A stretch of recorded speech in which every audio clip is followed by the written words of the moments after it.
Good afternoon. Thank all of you for coming.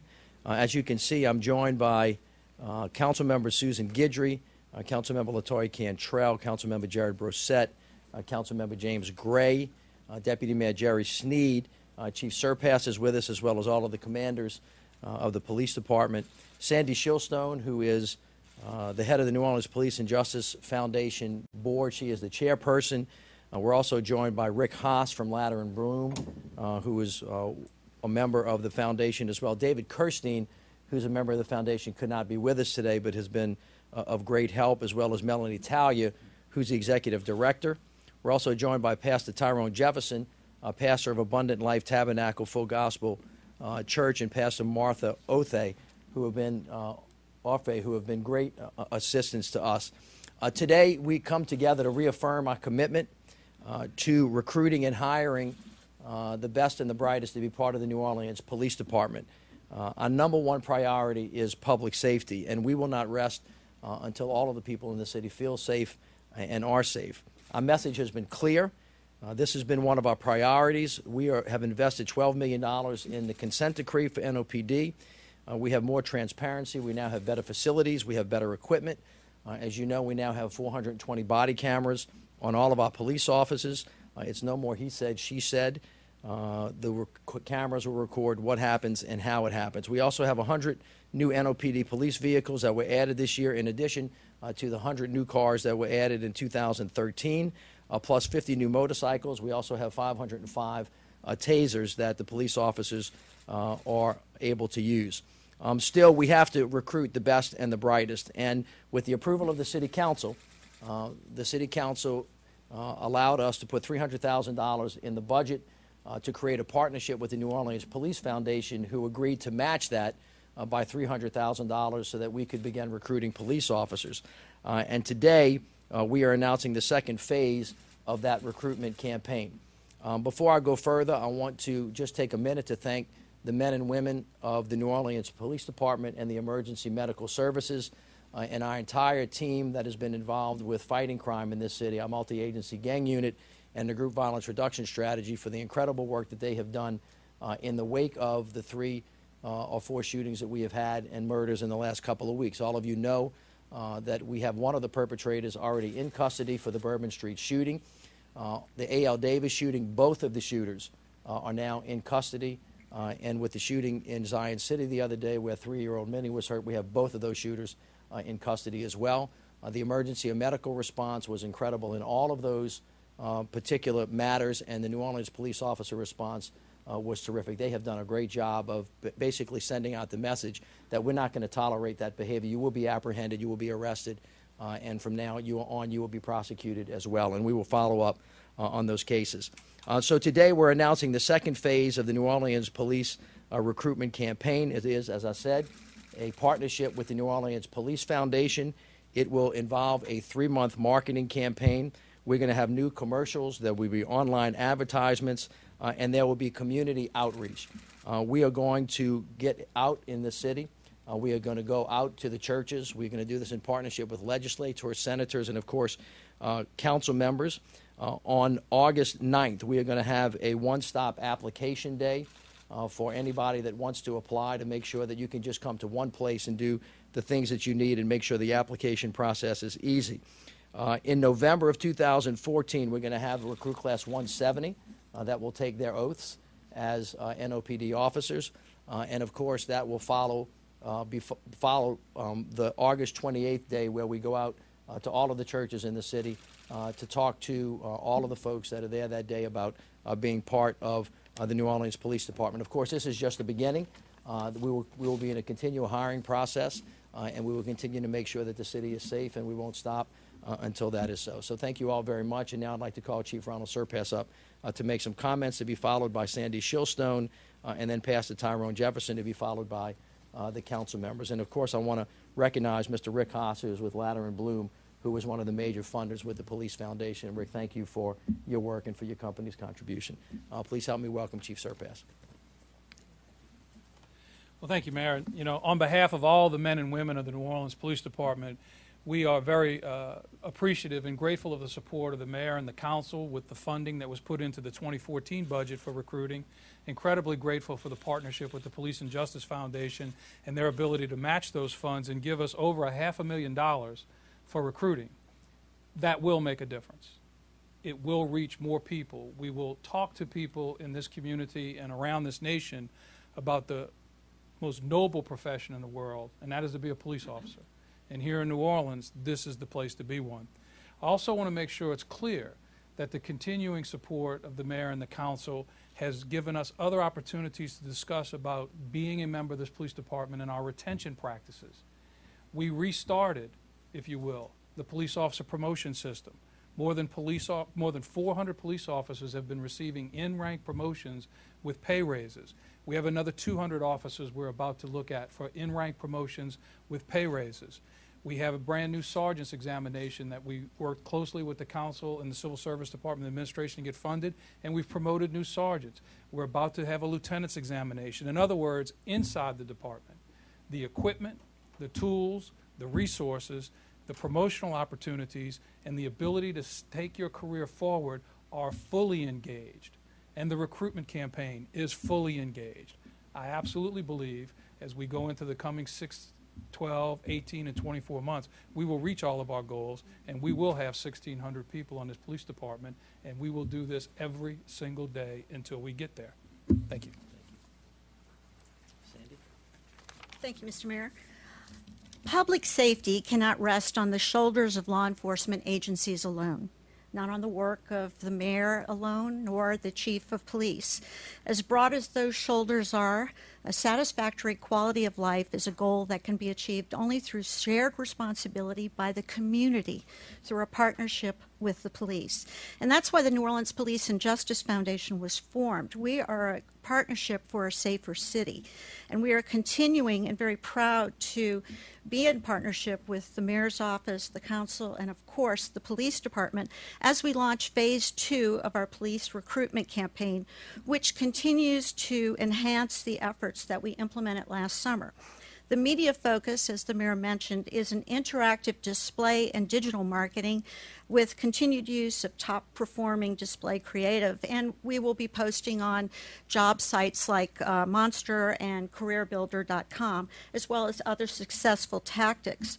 New to this year, or at phase 2, we are going to target former and existing military through interactive display, e-blasts, job postings, job fairs, and we're also coordinating with a military recruitment site called Recruit Military.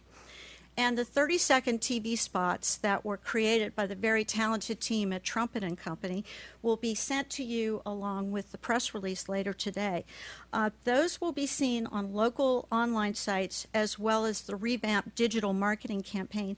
And we will now have a YouTube channel devoted strictly to NOPD recruitment. The markets in which we advertise are certainly New Orleans. We definitely are pulling from the local market and the regional area, but we're also directing the potential recruit website marketing to Houston, Chicago, Miami, and any other city that starts to rise up to the occasion. If you go to the joinnopd.org website, you will also be able to see we're able to capture which markets people are interested in, and from there we go ahead and advertise those areas. As the mayor mentioned earlier, you can apply to the department online now, and we've seen an enormous increase in applications to the civil service site. Currently, 87% of all of our applicants apply online. And following the recommendations of the council members here today, we have added a study guide on joinnopd.com to help you prepare for the civil service test. It is a privilege for the New Orleans Police and Justice Foundation to support and partner with NOPD and to assist the men and women who protect and serve our city. As much as we all need the police, they need our support as well. So we are urging all of the citizens out there to take time and thank any of the officers you meet, thank them for what they do for us, and please help us in recruiting new officers. Family, community, honor, These are all the things worth fighting for. And if you have a commitment, desire, and ability to wear the badge or know someone who should, go to joinnopd.org. Thank you. Appreciate it. Pass it to Tyrone Jefferson. Thank you, Mr. Mayor. Today marks a great day in our city, one in which it makes me proud to be a resident of New Orleans. As a leg in this relay race for an innovative police force, I am proud to join in this city's crime-preventing efforts surrounding New Orleans Police Department recruit. Understand that there is a need and a benefit for partnership among the faith-based community leaders and the local government, namely Mayor Landrieu, the New Orleans Police, the Justice Foundation, the City Council, and Chief Serpas. In that way, I and many other fellow pastors and clergy members have pledged to invite New Orleans Police Department officers and others out to recruit at our places of worship. This partnership is a catalyst to encourage new recruits that are grounded in faith, hope, and love. This effort is just one of many efforts that our great city has taken to bring harmony in the community. As I often say, we must stand together, or divided we will fall. Thank you. Thank you, Pastor. Appreciate it. Council members?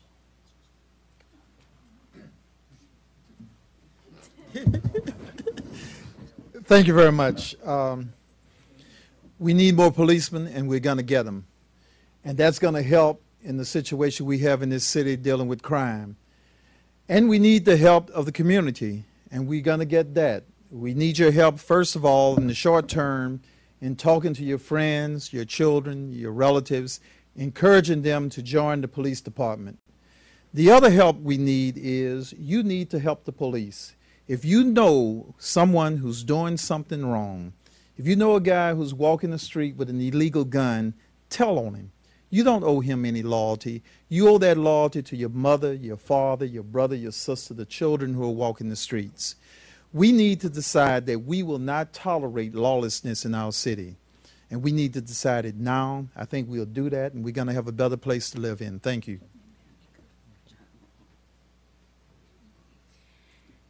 Good afternoon. On behalf of the City Council, I would just like to say we are part of a full court press here, along with the mayor, along with the chief and the rest of the police force, along with the pastors and ministers in our community, and along with private citizens who step up to the plate like the New Orleans Police and Justice Foundation have. And I'm very, very proud to be a part of this. And we want to stress to our community that we need all of you to step up to the plate. We have been working on making the force more efficient to keep the police officers out on the streets since 2010, when we passed laws that allowed them to write summonses instead of having to haul people who are arrested for low-level offenses into jail, to today getting online applications for recruiting, and authorizing funding for the different aspects that you've heard about today with regard to more recruit classes. We've authorized hiring more civil service employees to process the applications more quickly. We're doing everything that we can think of and that we can work toward, and would love for the community to join us in pointing out and looking at and talking to those people who would make very good men and women for our police force. Thank you. You sure? All right. Just to conclude, as Councilmember Gray said, we need more police officers, and we're going to get them. And we are all going to work together as a community to make this city safe. It takes an entire city to secure the peace, and I think that we've seen more than we need to and more than we want to in this city.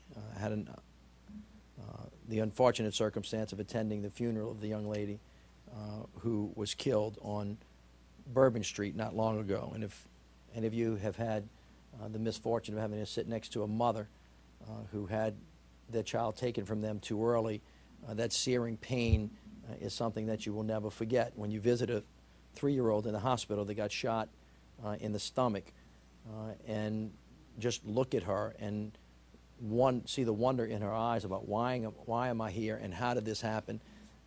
We shouldn't have to live like this. We need a city that is safe, and it requires everybody to participate. It requires personal responsibility. It requires stronger families. It requires communities that are cohesive. It requires police officers that are well hired, well supervised, and well trained. And most of all, it requires a culture that we have to develop together where we say we demand that we're going to live in peace and safety, and we're going to protect each other, we're going to protect ourselves, and we're going to protect our community. One of the things that we have to do is to have more police officers on the street, and we need people from the city of New Orleans and the area to actually be part of this. And so again, we're reaching out. We're hiring 150 people as we speak.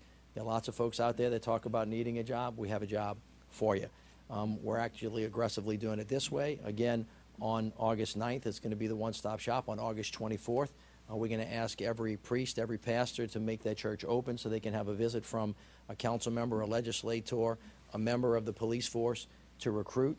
We're going to continue to work with the Police and Justice Foundation. We'll continue to work with businesses throughout the city and those in the French Quarter so that we can create partnerships to make the city safe, because it really is not something that can be debated.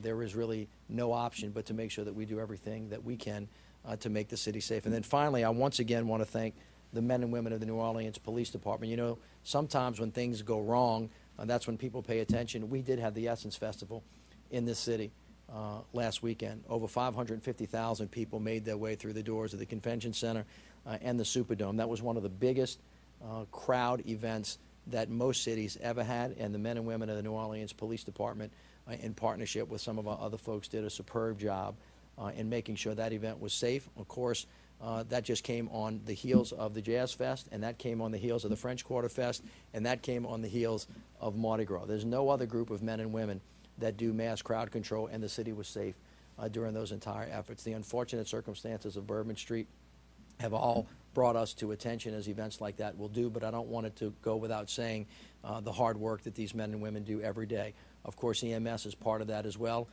They are on task and on target all the time, and so we want to give them the tools that they need. We want them to be safe in our efforts to have them protect us as well.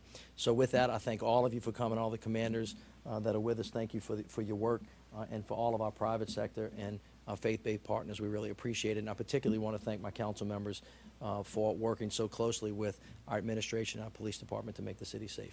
Thank you. We'll be happy to answer any questions that you have. Yes? Given the recruitment effort to date has been successful in getting people to apply, but relatively few of those people have actually been offered jobs for one reason or another, how do you explain the disparity between the high number of applicants and the relatively few number of qualified hires? That's not uncommon at all when you hire police officers. There's going to be somewhere much lower than the total number of applicants that you actually hire. There's a lot of well-intentioned people, but as we work through the backgrounds and as we look at the issues that are important to us, then sometimes we have to ask people to look for another career. What I am seeing and what I'm encouraged by, and it's way too early to declare success, but we're beginning to see a slight uptick in the number of people who are actually making it all the way through our background now. So in about 6 months, we'll have a much clearer picture of that, and everything is based upon the size of the people, of the group coming in. You have to have a lot of people coming in. I know as of last week there were 27 going through the current class, 3 hires for the next class. Are those numbers still accurate, and is class 171 scheduled yet to begin? So the current class, number 170, does have 27 people in it. We started with 32. That's completely normal because just like every college class, not everyone starts who graduates. There are 3 people who have been offered jobs. 1 is already on the payroll. 2 have decided to wait until we start the class. We have 74 people in active background investigation right now. And one of the key differences, again, is I think we're beginning to see a slight uptick in the percentage of people who are making it through the background, which means our front-end screening is going well. And it also means we have more people coming into the front end. So I think that the end of August, early September target for class number 171 could be met. I'm sorry. There's just so many people in the process right now. It's really quite exciting to see how many people are over in background, how many people are having their medicals done now, how many people are having their psychologicals, and we'll be able to pick from the very best and brightest and bravest who apply. And Chief, do you think, maybe a little early to say too, in April when the council voted to relax the domicile, Yes. do you see that that's already playing a role in people from outside the parish? The most important thing is it removed that distraction. So now we don't have to spend any time talking about that with our candidates, be they from a New Orleans parish or St. Tammany parish or from Nashville, Tennessee. We just say, we have the greatest city in America that's rebounding right now. This is where young people and people who want to move of any age, why not be a police officer here? And we're seeing both our local talent and people from around the country taking a good hard look at the NOPD, and I think it's going to be successful. Can you talk about the efforts to retain officers? I know at the rate we're going now, about 75 have left so far this year, which is 73. higher than Yeah. normal. Now, 73. 73 people have left through yesterday, and we average about 137 people a year for the last 20 years. So the last 5 years, we've actually had a lower rate of people leaving. However, here is the important piece. With the support of the mayor and the council, we reinvigorated the police officer promotion system. More than 400 officers have received ranks, promotions, 5% pay raises, 200 more officers, 200 cars. I drove by the new 5th District station today. It's about to open. We opened up a new 7th District station. We're going to plan a new 2nd District station.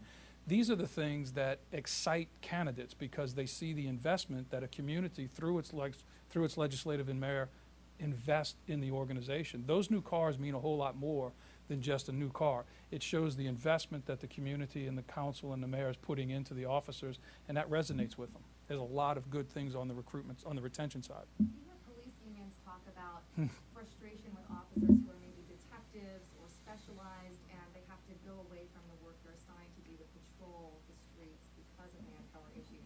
Can you talk about that? And then I know some police unions have said that's the reason. Well, you know, that's the dichotomy we find ourselves in. There are some observers of the NOPD that think we should only do the radio blue and white car. And there's other observers of the NOP that recognize we have to invest in the gang unit, we have to invest in the homicide unit, the child abuse unit, the sexual assault unit, the crimes against property, the elderly who are the victims of theft crimes. So you get both sides of that question. Some people think we should only be in the blue and white car. Other people think if once you're a detective, you should never go back to that car. What we have to do every day, and all of these commanders do it, and I'm incredibly proud of them, because pound for pound, this leadership team has done so much in these last 4 years. We have to make those decisions every day, not unlike an editor at your station. I'd like to go on this story today, but really I got to go on this one. We make those judgments every day to serve as best as we can. Last question. A lot of the applicants, and I'd like to ask you if you know precisely how many, don't get any further than submitting their application because they don't have the required 60 credit hours of college experience. Do you know what percentage of applicants you're missing out on because of that requirement? And have you considered rolling that back to enlarge your applicant? Let's look at a few things first. So we just recently went in front of the Civil Service Commission and had some new elements to our minimum qualifications set into place. We adopted the FBI standard on hard drug use over 10 years. We adopted, since this council lifted the residency, we were able to change the lateral police officer so that a lateral officer with a license for 2 years or more can substitute for 60 hours. We added 4 years of National Guard experience, which didn't exist before. And here's what we see with the 60 hours of credit. We have a lot of people who need that fundamental training and education so they can be successful in the civil service examination, so that we have greater opportunity for people to get into the academy and we're not doing remediation training on writing and reading skills, etc. I rely on this. The Civil Service Department hires psychometricians. Psychometricians is a big word for people who go to college to learn how to give examinations.